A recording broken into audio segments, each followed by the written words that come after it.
지혜의 왕 솔로몬에 대한 이야기입니다. 탈무드와 이슬람 전설에 따르면 솔로몬 왕의 지혜는 부분적으로 진 종족 또는 악마 통제에 대한 그의 마법 통달에서 비롯됩니다. 신은 솔로몬의 인장으로 알려진 육각별이 새겨진 반지를 솔로몬에게 주고 솔로몬은 이 힘을 이용하여 진 종족에게 성전을 짓도록 명령합니다. 진 종족은 인간과 천사 사이의 존재로 연기 없는 불로 만들어졌다고 합니다. 우리에게는 알라딘 램프 요정 지니로 소개된 존재입니다. 솔로몬 인장은 두 개의 정삼각형이 겹쳐진 육각별, 흔히 다윗의 별이라 부르며 유대인의 상징으로 알려져 있으며 이스라엘 국기로 사용됩니다. 중세시대에 기독교인들과 유대인들은 솔로몬의 인장이 악으로부터 자신을 보호해준다고 믿었습니다. 구약 성경의 솔로몬 왕은 어떤지 알아보겠습니다. 솔로몬의 아버지 다윗 왕의 늙고 차가운 몸을 아름다운 여인 아비삭이 잠자리에서 따뜻하게 해줍니다. 그러나 다윗은 그녀와 성적인 관계는 맺지 않았습니다. 다윗 왕의 쇠약해진 틈을 타서 차기 왕위 계승을 위한 권력 투쟁이 진행됩니다. 첫째 암논과 셋째 압살롬이 강간과 반란 사건으로 죽자 넷째 아들인 아도니아 왕자가 실세인 총사령관 요압과 대제사장 아비아달과 반란을 모의합니다. 잔치를 열어 왕자들과 왕의 신하들을 초청하고 아도니아는 스스로 자신을 왕으로 선포합니다. 그러나 다윗 왕이 가장 신뢰하는 나단 선지자, 사독 대제사장, 다윗 왕의 경호사령관 브니야와 이복 동생 솔로몬은 초청하지 않았습니다. 아도니아가 스스로 왕임을 선포한 긴급한 순간에 선지자 나단은 솔로몬의 어머니 밧세바에게 갑니다. 나단 선지자는 하나님의 뜻과 인도에 의해 솔로몬을 왕으로 삼는 데 주도적인 역할을 자처합니다. 밧세바는 나단 선지자의 지시에 따라 늙은 다윗 왕에게 가서 솔로몬을 왕위 계승자로 다윗이 자신에게 언약한 것을 상기시킵니다. 다윗은 측근 세력인 나단과 사독, 브니야를 불러 왕권의 정당성을 상징하는 의식인 자신이 타던 암노새에 솔로몬을 태워 기혼으로 가서 솔로몬에게 정당한 왕위 계승자로 기름을 부으라고 합니다. 기온샘은 예루살렘의 주요 수원지인 공공장소로 그곳에서 솔로몬에게 기름을 붓고 다윗 왕의 후계자로 선택하는 것을 백성들에게 보여주니 백성들은 솔로몬 왕 만세라고 외치며 기뻐합니다. 이로써 솔로몬은 정당한 왕위 계승자가 되고 불법적으로 권력을 장악하려는 이복형 아도니아의 시도는 불발됩니다. 이후 아도니아 왕자는 솔로몬 왕의 어머니 밧세바에게 다윗 왕을 돌보던 여인 아비삭을 자신의 아내가 되도록 솔로몬 왕에게 부탁해달라고 합니다. 밧세바가 아도니아의 요청을 솔로몬 왕에게 전달하자 솔로몬 왕은 말합니다. 아도니아가 이 말을 한 것이니 만약 그를 살려두면 하나님께서 내게 벌을 내리시고 또 내리실 것이다. 솔로몬은 왜 이렇게 화를 내는 것일까요? 고대 근동 문화에서 전 왕의 후궁이나 아내를 차지하는 것은 종종 왕위 계승의 상징으로 여겨졌습니다. 아도니아는 아비삭에게 청혼함으로써 솔로몬은 아도니아가 자신이 권위에 도전하기 위한 정치적 책략으로 생각합니다. 솔로몬 왕은 자신의 통치를 확고히 하기 위해 브니야 장군을 보내어 아도니아를 쳐서 죽입니다. 이후 솔로몬 왕은 아도니아 왕자의 왕위 찬탈을 지지했던 대제사장 아비아달을 대제사장직에서 쫓아냅니다.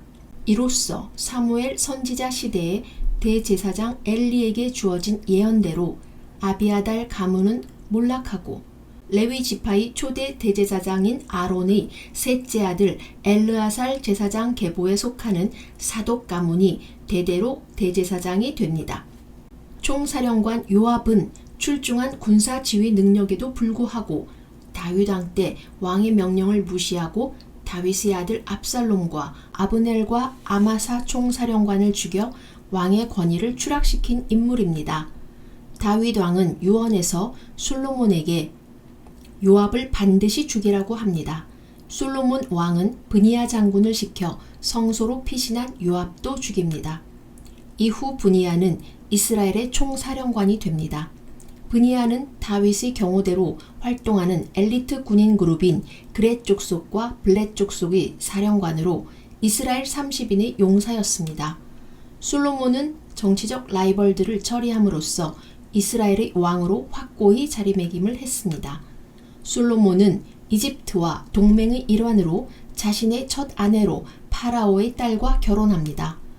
이후 솔로몬 왕은 정치적 동맹, 무역 파트너십, 국제 관계를 위한 수단으로 모압, 암몬, 에돔, 시돈, 헷 등 외국의 유력한 집안의 딸들과 결혼을 합니다.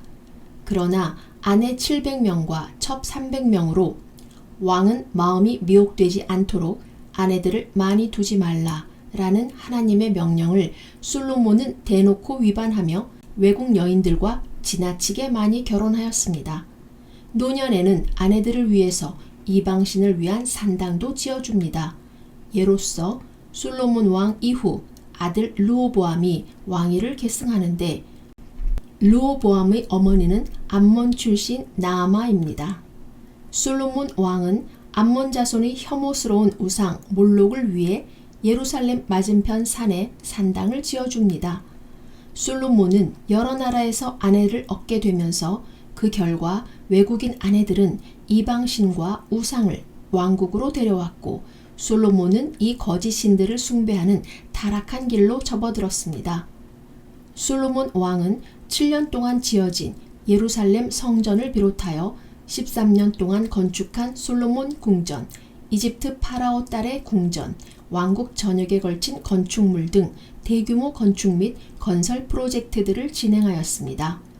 최고급의 백향목, 금과 같은 귀중한 재료, 숙련된 장인과 노동자 등을 사용한 건축 활동은 왕국의 화려함과 번영에 기여했지만 상당한 재원이 필요했고 백성들에게 무거운 짐을 지우며 원한과 분열을 초래합니다.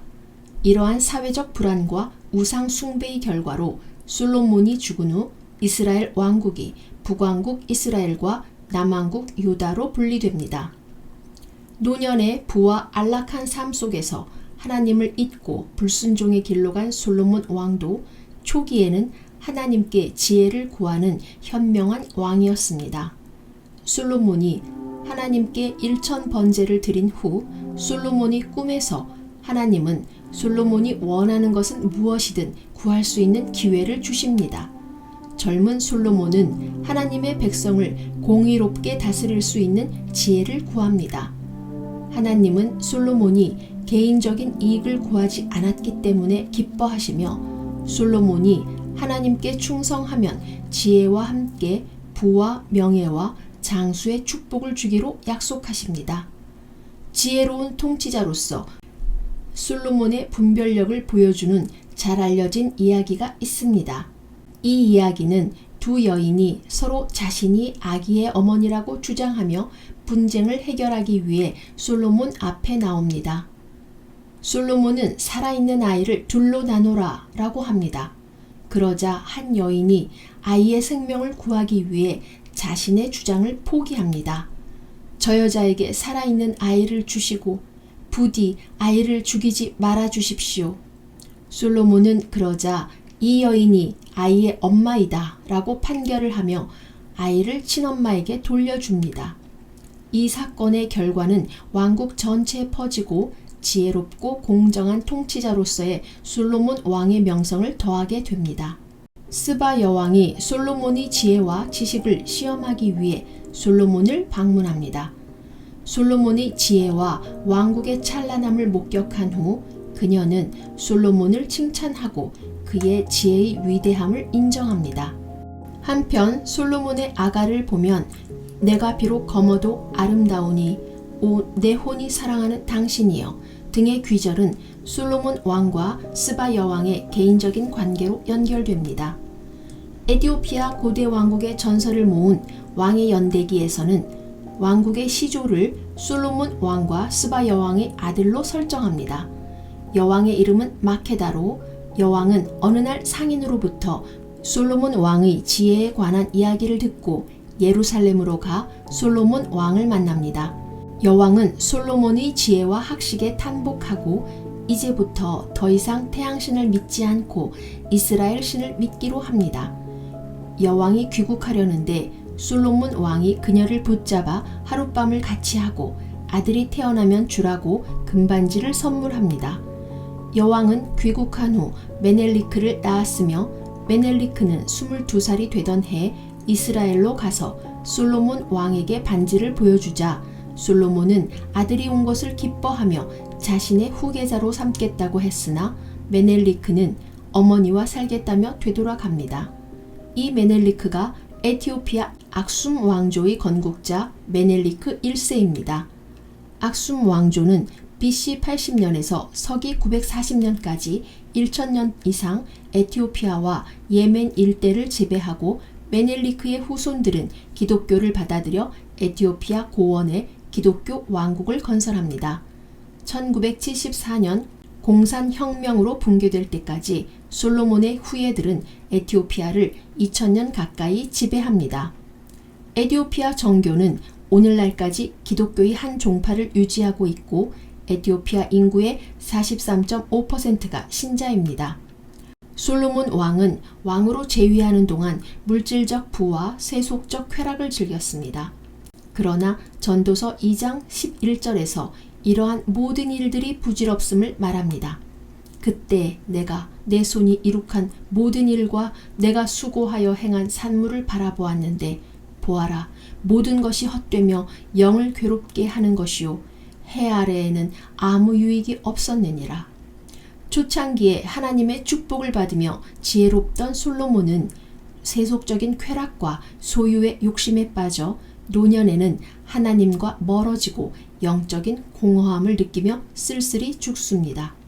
하나님 보시기에 좋았더라가 되는 영적으로 풍부한 삶을 갖기를 바랍니다. 아멘.